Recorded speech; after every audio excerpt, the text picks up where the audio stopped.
নবম শ্রেণীর প্রিয় শিক্ষার্থীবৃন্দ, শুভেচ্ছা রইল। আজকে আমি তোমাদের যে বিষয়ের উপর পাঠদান করতে চাচ্ছি সেটা শিক্ষার্থীরা বলে থাকে যে বাংলা ব্যাকরণের সবচেয়ে কঠিন একটা বিষয়, কঠিন একটা টপিক। কিন্তু ব্যক্তিগতভাবে আমি এটাকে কঠিন বলতে রাজি নই, তবে সবচেয়ে গুরুত্বপূর্ণ এটা বলা যেতে পারে।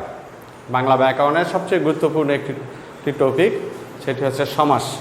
এই সমাস সম্পর্কে আজকে আমি তোমাদেরকে প্রারম্ভিক কিছু বিষয় এবং সমাসের শ্রেণীবিভাগ, সংজ্ঞা, এই বিষয়গুলো সম্পর্কে আলোকপাত করতে চাই। সমাস সে সংজ্ঞা যদি আমরা বলতে চাই তাহলে বলতে হবে যে পরস্পর দুই বা ততোধিক পদ এক পদে পরিণত হওয়ার মাধ্যমে নতুন শব্দ গঠনের প্রক্রিয়াকে সমাস বলে। আমি আবারও বলছি, পরস্পর দুই বা ততোধিক পদ এক পদে পরিণত হওয়ার মাধ্যমে নতুন শব্দ গঠনের প্রক্রিয়াকে সমাস বলে। এই সমাস শব্দের অর্থ হলো মিলন, সংক্ষেপণ বা একপদীকরণ। মিলন, সংক্ষেপণ বা একপদীকরণ।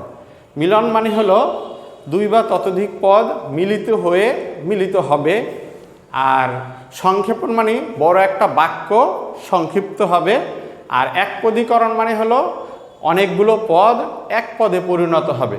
আলটিমেটলি এই সবগুলোর কাজই হলো নতুন শব্দ গঠন করা। আমরা জানি যে বাংলা ব্যাকরণের আমাদের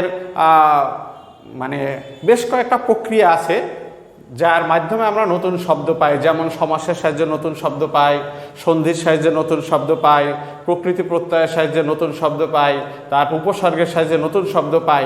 তাহলে সমাসের মূল কাজ হলো নতুন শব্দ গঠন করা, বাক্যকে শ্রুতিমধুর করা, বাক্যকে সংক্ষিপ্ত করা এবং বাক্যের সৌন্দর্য বর্ধন করা, বাক্যের অলংকার বৃদ্ধি করা ইত্যাদি হলো সমাসের মূল কাজ। তো এই সমাসের কয়েকটু যদি আমরা যে কাজের কথা বললাম, যে আমাদের সমাসের মূল কাজ এটা, ব্যাকরণে সমাস অন্তর্ভুক্ত করার মূল উদ্দেশ্য হচ্ছে এটা। একটু দু একটা যদি আমরা উদাহরণ দিই, তোমাদেরকে উদাহরণ দিয়ে বোঝানোর চেষ্টা করি, তাহলে হয়তো তোমাদের বিষয়টা আরও ক্লিয়ার হবে এবং স্পষ্ট হবে। যেমন ধরো, আমরা যদি বলে থাকি যে সিংহ চিহ্নিত যে আসন, সেই আসনে রাজমহাশয় বসে আছেন, তাহলে দেখা যাবে কি বাক্যটা অনেক দীর্ঘায়িত হয়েছে, বড় হয়েছে, লম্বা হয়েছে। এটা উচ্চারণ করার জন্য বেশি সময়ের প্রয়োজন হচ্ছে, বেশি শ্রম, বেশি মেধার প্রয়োজন হচ্ছে।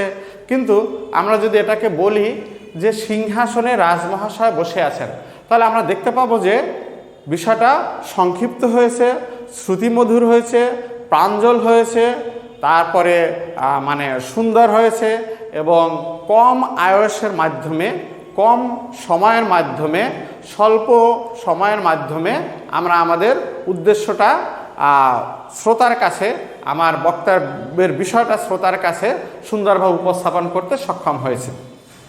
আবার দেখা গেল দুইজন লোক কোথাও একটা হয়তো রিকশায় করে বা হেঁটে যাচ্ছে, তখন জিজ্ঞেস করা হলো যে তার কোনো বন্ধুর সাথে বা কোনো আত্মীয় স্বজনের সাথে দেখা হলো, বললো যে কোথায় যাচ্ছ? সে বললেন যে গায়ে হলুদ দেয়া হয় যে অনুষ্ঠানে, এমনি একটু অনুষ্ঠানে যাচ্ছি। তাহলে দেখা যাবে কি বিষয়টা অনেক বড় হলো, আবার শুনতেও তত বেশি সুন্দর হলো না, একটু অসুন্দর হলো। কিন্তু যদি বললো যে গায়ে হলুদের অনুষ্ঠানে যাচ্ছি, বা আমরা একটি গায়ে হলুদের অনুষ্ঠানে যাচ্ছি, তাহলে এই যে গায়ে হলুদ দেয়া হয় যে অনুষ্ঠানে, এই বড় বিষয়টাকে বড় করে না বলে এক শব্দের মাধ্যমে, একটা পদের মাধ্যমে গায়ে সুন্দর করে উপস্থাপন করলো, তাহলে দেখা গেল যে বাক্যটা সুন্দরভাবে শ্রোতার কাছে পৌঁছলো, শ্রোতাও সহজে বুঝতে পারলো এবং বাক্যের শ্রুতি মধুরতা বৃদ্ধি পেল। মূলত সমাসের কাজ এটাই। তাহলে আমরা আবারও বলতে পারি যে সমাসের মূল কাজ হচ্ছে বাক্যের সৌন্দর্য বৃদ্ধি করা, বাক্যের অলংকার বৃদ্ধি করা, বাক্যের প্রাঞ্জলতা আনয়ন করা এবং নতুন নতুন শব্দ গঠন করা। এই সমাসের বিস্তারিত আলোচনা করার আগে সমাস সম্পর্কে কয়েকটা টপিক আছে, কয়েকটা টার্ম আছে সমাস বোঝার জন্য, যে বিষয়গুলো না বুঝলে আমরা সমাসে যখন বিস্তারিত আলোচনা করব তখন তোমাদের বোঝার জন্য একটু সমস্যা হবে। এজন্য এই বিষয়গুলো একটু আগে বুঝে নেওয়া দরকার, কারণ এই শব্দগুলো আমাদের আলোচনার মধ্যে বারবার আসবে। দেখা যায় যে আমরা যখন কোনো গণিত করি, কোনো ম্যাথমেটিক করি, আমাদের প্রয়োজন হয় কি কিছু সূত্র সবসময় আমাদেরকে একদম মুখস্থ করে রাখতে হয়, টোটস্থ করে রাখতে হয়, ওষ্ঠস্থ করে রাখতে হয়, যেটা যাতে আমরা ওই সূত্রটা একজন শিক্ষক বা একজন কেউ বলার সাথে সাথে আমরা বুঝতে পারি যেটার আলটিমেটলি এটার কাজ কী বা কী করতে হবে।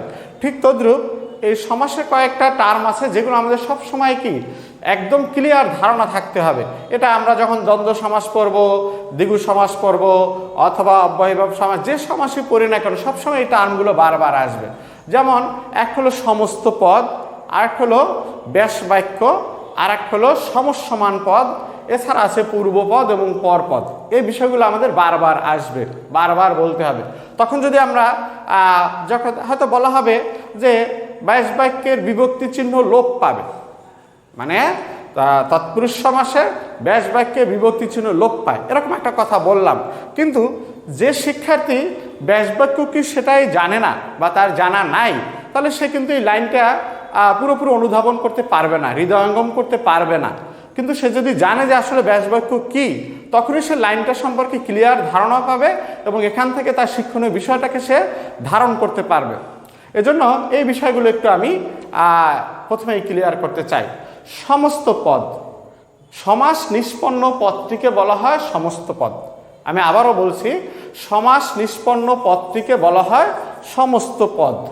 যেমন আমি যে দুইটা উদাহরণ দিয়েছিলাম আগে, সিংহ চিহ্নিত যে আসন, এরপর আমরা একটা সমান চিহ্ন দিয়ে লিখি সিংহাসন।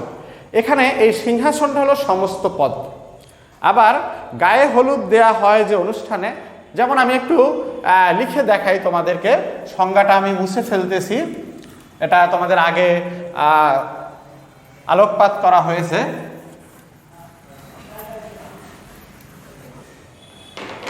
হ্যাঁ, আমি উদাহরণটা একটু দিচ্ছি। সিংহ চিহ্নিত যে আসন সিংহাসন।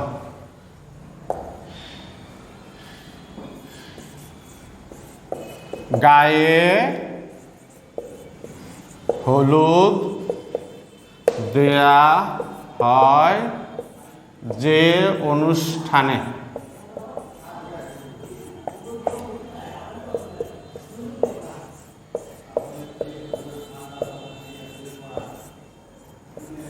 গায়ে হলুদ। এখন দেখো, আমরা যে দুইটা উদাহরণ এখানে লিখছি, যে সিংহ চিহ্নিত যে আসন সিংহাসন, মূলত এখানে এই সিংহাসন এটি হলো সমস্ত পদ। সমস্ত পদ, যেটা আমি আগেই বলেছি যে সমাস নিষ্পন্ন পদটিকে বলে সমস্ত পদ, সিংহাসন হলো সমস্ত পদ। আবার যদি বলি সমস্ত পদকে ভাঙলে যে পদগুলো পাওয়া যায় তাদেরকে একত্রে বলে ব্যাস বাক্য। তাহলে ব্যাস বাক্য হলো আমার এই সবগুলো, যে সমস্ত পদকে ভাঙলে যে পদগুলো পাওয়া যায় তাদেরকে একত্রে বলে ব্যাস বাক্য।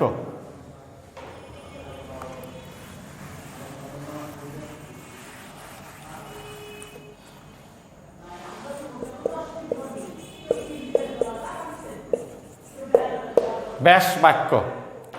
এখন এই ব্যাস বাক্যে পদ সংখ্যা সুনির্দিষ্ট না। সংজ্ঞা আমরা বলেছিলাম কি সমাসের সংজ্ঞায়, যে পরস্পর দুই বা ততোধিক পদ এক পদে পরিণত হওয়ার মাধ্যমে নতুন শব্দ বা পদ গঠনের প্রক্রিয়াকে সমাস বলে। তার মানে ব্যাস বাক্যে কমপক্ষে দুইয়ের অধিক পদ থাকবে। দুইটা হতে পারে, তিনটা হতে পারে, চারটা হতে পারে, পাঁচটা হতে পারে, ছয়টা হতে পারে, এরকম আরও অনেক হতে পারে, কিন্তু দুইয়ের কম হবে না এরকম। তাহলে এখানে আমরা দেখতে পাচ্ছি এইটাতে 1 2 3 4, এই ব্যাস বাক্যটিতে 4টা পদ আছে। সিংহ চিহ্নিত যে আসন, এই পুরো বিষয়টাকে বলা হয় ব্যাস বাক্য। ব্যাস বাক্যের আরও দুইটা নাম আছে, এক হলো বিগ্রহ বাক্য আর এক হলো সমাস বাক্য। মূলত ব্যাস বাক্য, বিগ্রহ বাক্য, সমাস বাক্য তিনটা একই জিনিস। ব্যাস বাক্য, বিগ্রহ বাক্য বা সমাস বাক্য। তিনটাই একই জিনিস।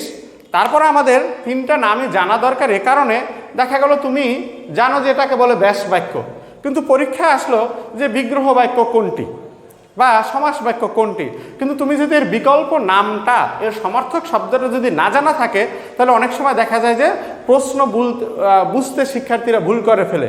কিন্তু যদি সমর্থক শব্দগুলো সব জানা থাকে, তাহলে প্রশ্নে যে শব্দটাই ব্যবহার করুক না কেন, শিক্ষার্থী খুব দ্রুতই বুঝতে পারে যে প্রশ্ন কী চেয়েছে এবং আমাকে কিভাবে উত্তরটা করতে হবে। তাহলে ব্যাস বাক্য, বিগ্রহ বাক্য বা সমাস বাক্য হলো এটা সিংহ চিহ্নিত যে আসন। এখন এই ব্যাস বাক্যের প্রত্যেকটি পদকে আলাদা আলাদাভাবে বলা হয় সমস্যমান পদ। সমস্যমান পদ। ব্যাস বাক্যের প্রত্যেকটি পদকে আলাদা আলাদাভাবে বলা হয় সমস্যমান পদ। তাহলে আমরা বলতে পারি সিংহ এটা একটি সমস্যমান পদ, চিহ্নিত এটা একটি সমস্যমান পদ, যে এটা একটি সমস্যমান পদ, আসন এটা একটি সমস্যমান পদ। এখান থেকে তোমাদের অনেক সময় এমসিকিউতে প্রশ্ন হতে পারে, একটা দিয়ে বলল যে নিম্নলিখিত সমাসটিতে বা ব্যাস বাক্যটিতে সমস্যমান পদের সংখ্যা কয়টি। কিন্তু আমরা যদি সমস্যমান পদ না চিনতে পারি, না বুঝতে পারি, তাহলে কিন্তু আমরা তখন সঠিক উত্তরটা করতে পারবো না। তো আমরা যদি ক্লিয়ার ধারণা থাকে আমাদের মধ্যে যে ব্যাস বাক্যের প্রত্যেকটি পদই এক একটা সমস্যমান পদ। এখন এই সমস্যমান পদের প্রথম পদটিকে বলা হয় পূর্বপদ, আর শেষ পদটিকে বলা হয় পরপদ বা শেষ পদ। ব্যাস বাক্যের প্রথম পদটিকে বলে পূর্বপদ। আমি একটু লিখি, সমস্যমান পদটা কেটে দিয়ে লিখলাম এখানে যে পূর্ব পদ, আর আসন এটি হলো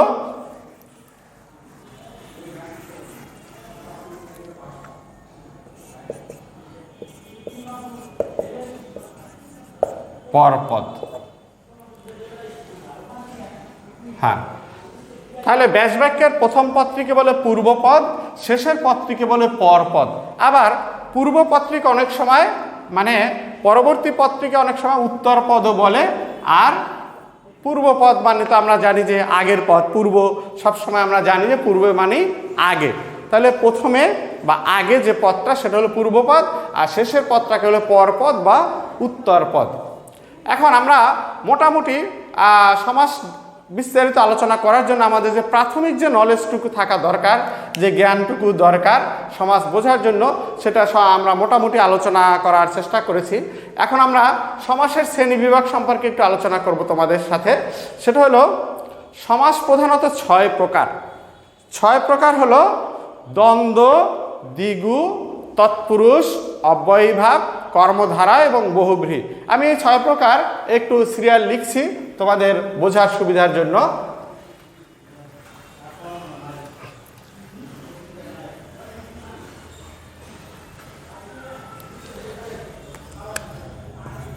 সমাস প্রধানত 6 প্রকার।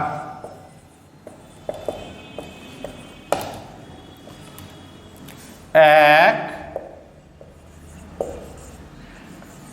দ্বন্দ্ব সমাস। 2, দ্বিগু সমাস। 3,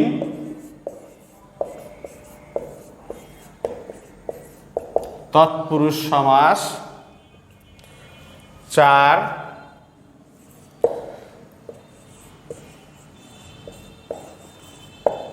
অব্যয়ীভাব সমাস। 5, কর্মধারয় সমাস। 6, বহুব্রীহি সমাস। হ্যাঁ, আমি এখানে 6 প্রকার সমাসের নাম লিখেছি। এক হলো দ্বন্দ্ব সমাস, দ্বিগু সমাস, তৎপুরুষ সমাস, অব্যয়ীভাব সমাস, কর্মধারয় সমাস এবং বহুব্রীহি সমাস। সমাস প্রধানত এই 6 প্রকার। তবে এক্ষেত্রে আরেকটু বিষয় একটু আমি বলে রাখি তোমাদেরকে, যে বাংলা ব্যাকরণ এবং বাংলা সাহিত্যের দুই অন্যতম পুরোধা, যেমন বাংলা ব্যাকরণের ডক্টর মোহাম্মদ শহীদুল্লাহ এবং বাংলা সাহিত্যের রবীন্দ্রনাথ ঠাকুর, তারা দুইজন কিন্তু এই মতের সাথে একটু ভিন্ন মত পোষণ করেছেন। তাদের দৃষ্টিতে সমাস হলো প্রধানত 4 প্রকার। তারা সমাস এখানে যেমন যে বিষয়গুলো এখানে আলোচনা করেছেন, দেখা যাচ্ছে একটা সমাসের সাথে আরেকটা বিষয় কি মানে যদি মিলিত করে ফেলে তাহলে দেখা যায় যে ভাগ করলে অনেকভাবে ভাগ করা যায়, আবার একত্রিত করলেও করা যায়। আবার এর ভিতরে যখন আমরা যাব যে দ্বন্দ্ব সমাস, দেখা যাবে যে কোনো কোনো বইয়ে তোমরা হয়তো ক্লাস পূর্ববর্তী যে ক্লাসে পড়েছো বা সামনের যে ক্লাসসমূহে পড়বে, সব জায়গায় কিন্তু সুনির্দিষ্টভাবে একরকম দেখবে না। কোথাও দেখা আছে দ্বন্দ্ব সমাস 6 প্রকার, কোথাও লেখা আছে 7 প্রকার, কোথাও 8 প্রকার, কোথাও 9 প্রকার, এরকম বিভিন্নভাবে ক্লাসিফিকেশন করা আছে। সেভাবে ভাগ করার বিভিন্ন কারণ আছে। সে বিষয়গুলো আমরা যখন প্রত্যেকটা আলাদা আলাদাভাবে যখন আলোচনা করব, সেখানে আমরা ডিটেলস তোমাদেরকে বুঝিয়ে দিতে পারবো, যে বুঝাবো যে কেন এরকম হলো এক একটা বিভিন্ন কারণে। দেখা যায় যে হয়তো দুইটা বিষয়ের সাথে কিছু সামঞ্জস্য আছে বা কিছু সাদৃশ্য আছে, সেই হিসাবে কোনো কোনো ব্যাকরণবিদ দুইটাকে একত্রিত করেছেন। আবার কোনো কোনো ব্যাকরণবিদ দেখা গেছে যে ওই পার্থক্যটুকুর উপরে ডিপেন্ড করে সেটাকে আলাদা করে চিহ্নিত করেছেন। যেমন দ্বন্দ্ব সমাসটা যদি আমরা একটু আলোচনা করি, তাহলে সে বিষয়টা তোমাদের কাছে ক্লিয়ার হয়ে যাবে যে দ্বন্দ্ব সমাসের সংজ্ঞা হলো যে ডেফিনেশন হলো যে যে সমাসের ব্যাস বাক্যের সমসমান পদগুলো সংযোজক বা বিয়োজক অব্যয় দ্বারা যুক্ত থাকে। আমি আবারও বলছি, যে সমাসের ব্যাস বাক্যের সমসমান পদগুলো পরস্পর সংযোজক অব্যয় দ্বারা যুক্ত থাকে তাকে বলে দ্বন্দ্ব সমাস। এটা হলো দ্বন্দ্ব সমাসের একটা সংজ্ঞা। তো আমরা মোটামুটি দ্বন্দ্ব সমাসের প্রধান যে বিষয়গুলো, প্রধান যে 6 প্রকারের দ্বন্দ্ব সমাস, সেটা আমরা আলোচনা করেছি। পরবর্তীতে আমরা সমাস সম্পর্কে আরও বিস্তারিত পরবর্তী ক্লাসে তোমাদের সাথে আলোচনা হবে। সবাইকে ধন্যবাদ, শুভেচ্ছা রইল। আজকে এখানেই শেষ করছি। আল্লাহ হাফিজ।